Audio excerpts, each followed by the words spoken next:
Welcome to Suman TV. నేను మీ నవీన్. ప్రస్తుతం నేను ట్రీట్మెంట్ రేంజ్ హాస్పిటల్లో ఉన్నాను. మనతో ఉన్నారు ప్రముఖ laparoscopic and laser surgeon Kareddy Sridhar Reddy గారు. హాయ్ సార్, నమస్తే అండి. సార్, ట్రీట్మెంట్ రేంజ్ హాస్పిటల్లో లేజర్ సర్జరీ అనేది చాలా ఫేమస్. ఇప్పుడు అంటే ఆ పేరుకు తగినట్టుగానే ట్రీట్మెంట్ రేంజ్ ఆ రేంజ్ లోనే ఉంటా ఉంది ట్రీట్మెంట్. కానీ చాలా మంది ఏమంటా ఉంటారంటే ఓపెన్ సర్జరీ ఉంది కదా, మళ్ళీ దీనికి లేజర్కి ఎందుకు వెళ్ళాలి అని అంటా ఉన్నారు. దీనికి ఉన్న డిఫరెన్స్ ఏంటి? అదే విధంగా పోస్ట్ ఆపరేషన్ దాని తర్వాత ఏముంటాయి కాంప్లికేషన్స్, దీనికి ఏముంటాయి? సో మీరు అడిగినట్టుగా అసలు లేజర్కి ఓపెన్కి ఏంటి డిఫరెన్స్ అనేది వాళ్ళు తెలుసుకుందాం. ఎందుకంటే చాలా మందికి లేజర్ మీద ఈ బాడీకి లేజర్ పెడితే మంచిదేనా, బాడీకి ఏమైనా సైడ్ ఎఫెక్ట్స్ ఉంటాయని కూడా చాలా మంది నన్ను అడుగుతూ ఉంటారు. సో పైల్స్ అంటే మనకు తెలుసు ఏంటి అంటే నథింగ్ బట్ మనకు మలద్వారం దగ్గర ఉండే ఏవైతే రక్తనాళాలు ఉన్నాయో అవి సాగి సాగి కిందికి వస్తూ ఉంటే దాన్ని మనం పైల్స్ అంటుంటాం. సో ఈ పైల్స్కి చాలా రకాల ట్రీట్మెంట్లు ఉంటాయి. కొందరు బ్యాండింగ్ అంటారు, అంటే దీన్ని తీసుకెళ్ళి ఒక చిన్న థ్రెడ్ లాంటిది కట్టేస్తుంటారు. అప్పుడు రక్తం సరఫరా ఆగిపోయి అవి రాలి పడిపోతుంటాయి అని చెప్పేసి. కొందరు బ్యాండింగ్ తో పాటు కొందరు ఏం చేస్తారంటే ఓపెన్ సర్జరీ, మీరు అడిగారు కదా, ఓపెన్ సర్జరీలు ఏం చేస్తామంటే ఈడి వరకు ఓపెన్ సర్జరీ చేసేసి ఈ పైల్స్ ని మొత్తాన్ని తీసేసేస్తాం. బట్ ఇక్కడ ప్రాబ్లం ఏమైతుంది అంటే ఇవి చాలా ఉంటాయి. యూజువల్ గా మనకు 3, 7, 11 o'clock పొజిషన్ లో మాత్రమే ఎక్కువ అవకాశాలు ఉంటాయి పైల్స్ రావడానికి. ఎందుకంటే ఈ 3, 7, 11 o'clock రక్తనాళాలు ఎక్కువ ఉంటాయి కాబట్టి. ఓకే, అంటే మీరు కన్ఫ్యూజన్ అవుతుండొచ్చు, 3, 7, 11 ఏంటి సార్ అని చెప్పేసి. సో మనం మామూలుగా ఏం చేస్తామంటే మోషన్ కెనాల్ ఏదైతే ఉందో ఇలా ఉంది కదా, ఇది మోషన్ యొక్క రంధ్రం అనుకోండి, ద్వారం. ఓకే, సో పైన వైపున 12 o'clock అని, కింద వైపున 6 o'clock, దీన్ని 3 o'clock, 9 o'clock అని డివైడ్ చేస్తాం. సో మీకు చెప్పినట్టు 3 o'clock అంటే ఈడ ఒకటి, 7 o'clock అంటే ఈడ ఒకటి, 11 o'clock అంటే ఈడ ఒకటి. అంటే ఈ ఏరియాలో ఎక్కువ పైల్స్ రావడానికి కారణాలు ఉంటాయి. ఓకే, సో ఇప్పుడు దీన్ని ఏం చేస్తామంటే ఓపెన్ సర్జరీలో ఏం చేస్తారంటే కట్ చేసి కోత పెట్టేసి మొత్తం పైల్స్ని తీసేసేస్తాం. తీసేయడం వల్ల ఏమవుతుందంటే 1 or 2 తీసేస్తే ఇబ్బంది లేదు. బట్ మూడోది తీయడానికి ట్రై చేస్తే గనక, మూడోది తీసేస్తే గనక మోషన్ పోయే ద్వారం ఇంత వెడల్పున్న ద్వారము స్లోగా దగ్గరికి అయిపోతూ ఉంటుంది. దీన్ని యానల్ స్టెనోసిస్ అంటాం. ఇప్పుడు నా దగ్గరకు వచ్చే పేషెంట్లో 50 to 70% ప్రీవియస్ సర్జరీ అయిన వాళ్ళు ఉంటారు. ప్రీవియస్ ఎక్కడో బ్యాండింగ్ కానీ ఓపెన్ సర్జరీ కానీ. ఇట్లాంటి వాళ్ళందరూ మళ్ళీ నా దగ్గరికి ఎందుకు వస్తారు అంటే, సార్ మోషన్ టైట్గా పోతుంది, హార్డ్గా పోతుంది, ఏమంటారు ఏదో తట్టుకున్నట్టుగా పోతుంది, అండ్ మోషన్ పోయేటప్పుడు రింగ్ లాగా ఫీల్ అవుతున్నాము, ఇవన్నీ చెప్తా ఉంటారు. ఇవన్నీ రీజన్ ఏంటంటే యానల్ స్టెనోసిస్. ఈ యానల్ స్టెనోసిస్ ఎందులో వస్తుంది అంటే ఈ బ్యాండింగ్లో వస్తుంది, ఓపెన్ సర్జరీ. బట్ లేజర్లో రాదు. ఎందుకు రాదు అంటే మనం ఇక్కడ రక్తనాళాలని ఏం తీసేయట్లేదు, జస్ట్ రక్తనాళాలను రక్తం సరఫరా ఏదైతే చేస్తుందో ఆ రక్తం సరఫరాని వెనకాల నుంచి వెళ్ళి ఈ రక్తనాళాలని మనం బ్లాక్ చేయడం జరుగుతుంది. సో ఆటోమేటిక్గా బ్లాక్ చేసామంటే ఈ రక్తనాళాలు ష్రింక్ అయిపోతాయి కాబట్టి పైల్స్ కూడా ష్రింక్ అయిపోతాయి. అంటే ఇక్కడ మనం తీయట్లేదు రక్తనాళాలని, పైల్స్ని తీయట్లేదు, ఓన్లీ ఆ పైల్స్ సప్లై చేసే బ్లడ్ వెజల్స్ని స్టాప్ చేస్తున్నాం. సో ఆటోమేటిక్గా ష్రింక్ అయిపోతాయి. సో ఇక్కడ యానల్ స్టెనోసిస్ వచ్చే ఒక 0%. అండ్ రెండో ఇంపార్టెంట్ పాయింట్ ఏంటంటే ఓపెన్ సర్జరీ చేసుకుంటే కనుక అక్కడ కోత పెట్టి కట్ చేసి కుట్లేస్తాం కాబట్టి విపరీతమైన పెయిన్ ఉంటుంది. ఎంత పెయిన్ అంటే almost 30 to 40 days bed rest అవసరం పడుతుంది. సో వాళ్ళకి మళ్ళీ రక్తం గారే అవకాశాలు ఉంటాయి, గట్టి మోషన్ పోయినట్టే కుట్లు ఊడిపోయే అవకాశాలు ఉంటాయి, డ్రెస్సింగ్ చేసుకునే అవకాశం ఉంటుంది, ఇవన్నీ ప్రాబ్లమ్స్ ఉంటాయి. But laser complete painless surgery.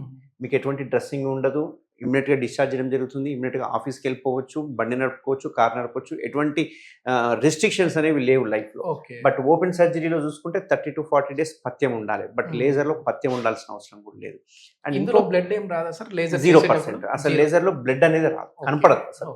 And ఇమ్మీడియట్గా డిశ్చార్జ్ చేసుకోగలుగుతాం. ఓపెన్ సర్జరీలో అయితే చాలా రోజులు బెడ్ రెస్ట్ ఉండాల్సి వస్తుంది.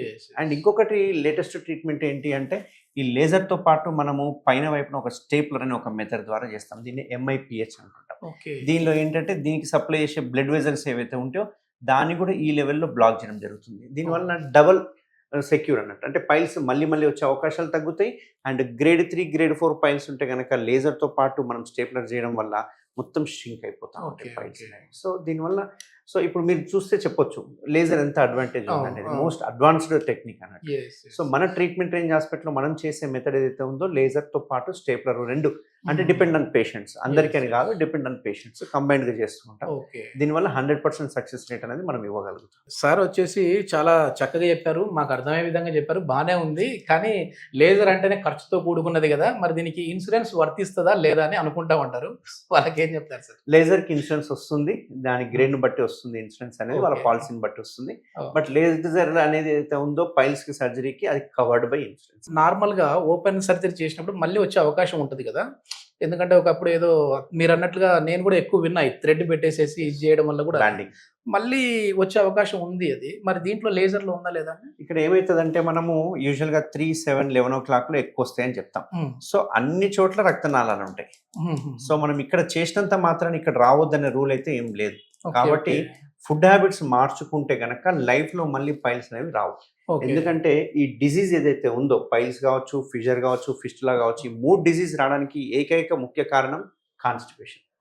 సో మళ్ళీ నేను సర్జరీ చేసిన తర్వాత అలాగే కాన్‌స్టిపేటెడ్‌గా ఉంటా, అలాగే నేను అర్ధగంట బాత్రూంలో కూర్చుంటా, అలాగే నేను ఫైబర్ తీసుకోను, మళ్ళీ ప్రోటీన్ ఎక్కువ తీసుకుంటా, మందు తాగుతా, మళ్ళీ అట్లే ఉంటాను అంటే ఆటోమేటిక్‌గా మళ్ళీ ఇంకో ఏరియాలో ఎక్కడో దగ్గర వస్తది. ఇది మొత్తానికి చెడ్డ అని తెలిసిన తర్వాత దాని నుంచి దూరం ఉంటే మంచిది.